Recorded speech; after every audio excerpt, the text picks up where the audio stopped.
Oi galera, tudo bem?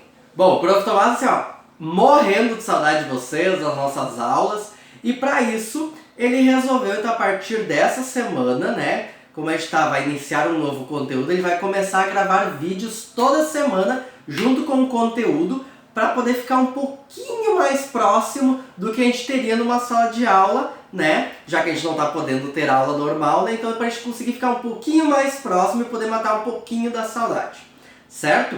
Essa semana então a gente vai começar a falar de um assunto que são os métodos contraceptivos, que são formas de evitar uma gravidez indesejada, ou melhor, para as pessoas que às vezes não estão preparadas ainda financeiramente, psicologicamente, para poder ter um filho e poder criar ele da melhor forma possível, né? Porque a gente sabe que às vezes alguns acidentes acontecem, né? Mas existe uma infinidade de métodos para a gente evitar então que surja uma gravidez indesejada por aí, certo?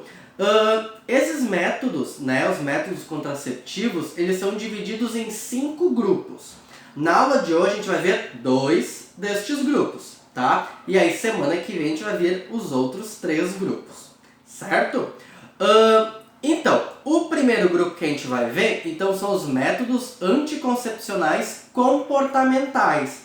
Ou seja, são aqueles que não tem muito segredo, é uma questão comportamental, ou seja, não vai ser alguma coisa que vai impedir a gravidez, mas sim o comportamento da pessoa, tá? E a gente tem 2 tipos, tá? Um específico para as meninas e um específico para os meninos, tá? O das meninas a gente chama de tabelinha, tá?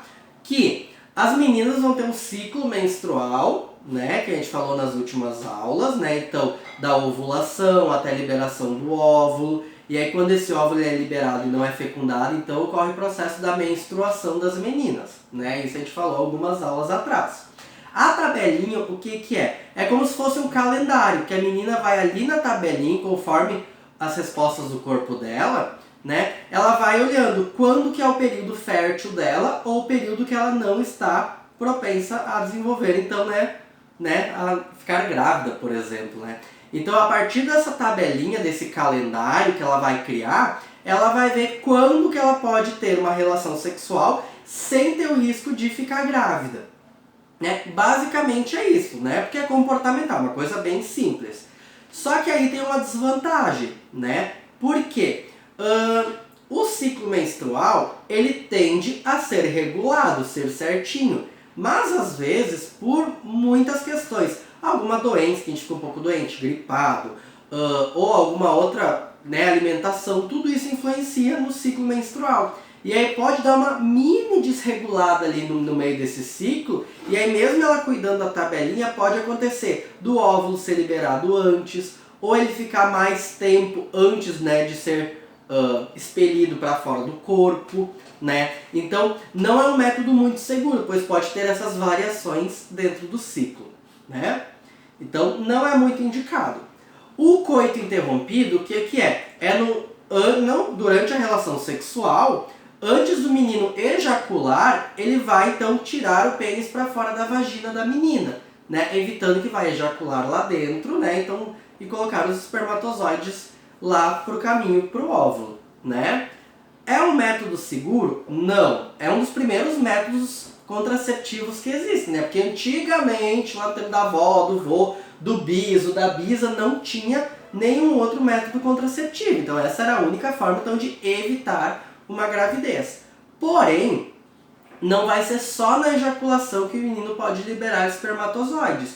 Já no comecinho da ereção, pode acontecer de ser liberado alguns espermatozoides antes da ejaculação. Então, não é um método 100% seguro. Na real, é um dos métodos menos seguros, tá? Porque já vai ter a liberação então do espermatozoide antes da ejaculação, né? Pode ter a liberação e esse um espermatozoide pode ser umzinho só, ele pode conseguir chegar até lá no óvulo e fecundar e aí gerar uma gravidez. Então, esses 2 métodos são métodos contraceptivos? São, mas não são muito bacanas para se basear somente neles, certo? E aí nós temos também os métodos anticoncepcionais cirúrgicos, que aí se faz uma cirurgia para evitar ter filhos, tá? E aí também existe uma cirurgia no menino e uma cirurgia na menina. Na verdade, não no menino e na menina, mas sim no homem e na mulher. Na mulher se chama ligadura das tubas uterinas, tá? Ou laqueadura, antigamente é o termo que se utilizava também. Que o que é? Tem as tubas uterinas, então a gente vai ter aqui o útero, né?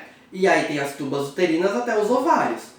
Nas tubas uterinas, existem algumas formas. Ela pode ser cortada, ou pode ser amarrada, ou pode ser só feito um nó nela.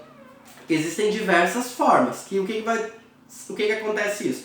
Vai evitar a passagem do espermatozoide que ele chegue até ali na tuba uterina, onde vai ter então o óvulo esperando, tá?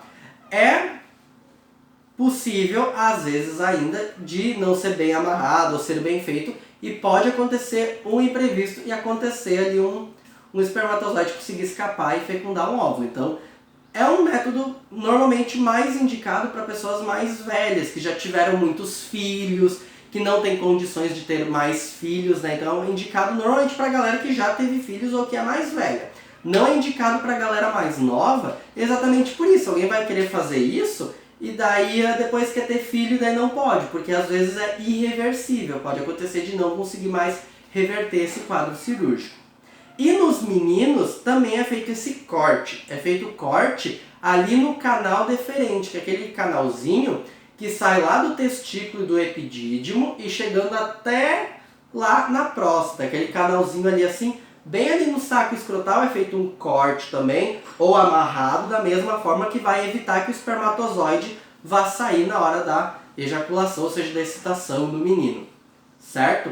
Então também ele é indicado somente então, para pessoas mais velhas, homens, né, mais velhos que já tiveram filhos, né, ou que de fato não querem ter filhos. Não é indicado para a galera nova por exatamente isso. Daqui a pouco, futuramente, a pessoa amadurece, queria ter filho, e daí não pode porque já teve essa cirurgia e nem sempre ela é reversível, certo?